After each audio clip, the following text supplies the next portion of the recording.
माननीय समस्त विद्याओं के अगार विद्युत कुल मंडितावतार पावन दे भूमि की बहार। सर्वप्रथम सबसे पहले तो मैं माननीय मंच को तहे दिल से नमन करता हूं और उसी के पश्चात मां विद्या की देवी सरस्वती माता के चरणों में चरण वंदना करता हूं।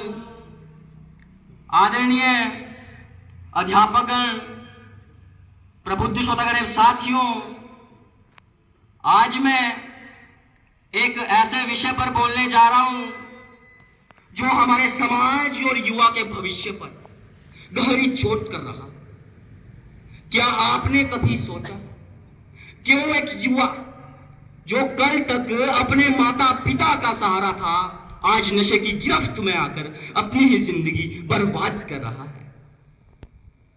नशा केवल शरीर को कमजोर नहीं करता, बल्कि परिवार की खुशियां, समाज की ताकत, देश का भविष्य भी छीन लेता है। जी हाँ दोस्तों, आज मैं एक ऐसे ही विषय पर अपने विचार साझा करूंगा, युवाओं में नशे की प्रवृत्ति एवं रोकथाम। यह केवल एक समस्या नहीं बल्कि एक ऐसा जाल है जिसमें फंसने के बाद निकलना कठिन हो जाता है, नामुमकिन हो जाता है। मैं आपकी जानकारी के लिए फिर भी साझा कर दूं, हमारे देश में 65% आबादी 35 वर्ष से कम उम्र की है। यह उम्र सपनों की होती है, संघर्ष और सफलता की होती है। लेकिन मेरे साथियों, हृदय में दुख तो तब होता है जब आज का युवा नशे की लत की गिरफ्त में फंसा हुआ है। अगर मैं बात करूं नशे की प्रवृत्ति क्यों बढ़ रही है, जिज्ञासा। जी हाँ मेरे प्यारे साथियों, जिज्ञासा और साथियों का दबाव। कई युवा दोस्त के कहने पर मजे या फैशन समझकर नशे को शुरू करते हैं। पढ़ाई, बेरोजगारी, पारिवारिक समस्याओं से बचने के लिए कुछ युवा नशे को सहारा बना देते हैं। सुलभ उपलब्धता, शराब, तंबाकू, नशीली दवाइयां अब आसानी से प्राप्त हो जाती हैं। गलत संगत में पड़कर नशा एक आदत बन जाता है। फिल्म और सोशल मीडिया का असर, जहां कभी कभी नशे को प्रोत्साहित किया जाता है। कुछ लोगों द्वारा महान बातें दर्शाई गई हैं। नशा छोड़ो, जीवन जोड़ो। नशे से मिलती है गुलामी, संयम से मिलती है आजादी। नशे से मिलती है बर्बादी, संयम से मिलती है आजादी।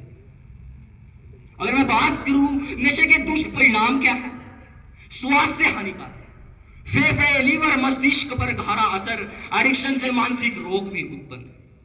नशे की आदत घर में झगड़े, रिश्तों में कड़वाहट पैदा करती है।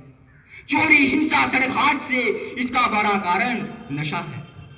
राष्ट्र पर प्रभाव, जब युवा नशे में डूबेगा तो देश की ऊर्जा, प्रगति, भविष्य सब कुछ प्रभावित होगा। अब मुझे संस्कृत का एक प्रसिद्ध श्लोक याद आ जाता है, सर्वनाशाय समुत्पन्नाय अर्थ त्यजति पंडिता। इसका अर्थ हुआ, इसका भाव हुआ मेरे प्यारे साथियों कि जब पूरा नाश होने वाला हो तो बुद्धिमान व्यक्ति अपना आधा हिस्सा त्याग देता है। Yes, for the some use getting high on a solvent is a way to forget trouble. नशे के उपाय एवं रोकथाम क्या है? जागरूकता। प्रबुद्ध श्रोतागण साथियों, स्कूल कॉलेज में नशे के खतरों पर कार्यशालाएं एवं अभियान चलाए जाने चाहिए। माता पिता बच्चों के साथ समय बिताएं, उनकी समस्याओं को समझें। माता पिता अपने बच्चों को खेल, कला, रचनात्मक कार्यों से जोड़ें ताकि वे तनाव दूर करने के सही साधन पा सकें। नशे की अवैध सप्लाई को रोका जाना चाहिए। नशा यानी किसी ऐसे पदार्थ की लत जो धीरे धीरे शरीर, दिमाग, समाज को अंदर से खोखला कर देती है। यह एक व्यक्ति की नहीं, पूरे समाज की समस्या बन चुकी है। नशा कई प्रकार का होता है, शराब, तंबाकू, सिगरेट इत्यादि। आजकल तो मोबाइल और इंटरनेट की लत भी एक नया नशा बन चुका है। दोस्तों, आज का युवा कल का नेता है। अगर युवावस्था नशे में खो गई तो भविष्य अंधकारमय हो जाएगा। इसलिए नशा कोई समाधान नहीं है, बल्कि समस्या की जड़ है। मैं फिर भी आपको बता दूं, नशा इंसानों को मारने से पहले उनके सपनों को मारता है। Addiction kills dream before it kills people. नशा चुनाव के रूप में शुरू होता है और जेल की तरह खत्म हो जाता है। Addiction begin as a choice but end is a prison. अंत में अपनी वाणी को विराम देने से पहले मैं चाहूंगा कि हम मिलकर सभी संकल्प लें। नशा नहीं शिक्षा चाहिए, नशा नहीं स्वस्थ समाज चाहिए, नशा नहीं खेल चाहिए। धन्यवाद। जय हिंद, जय भारत।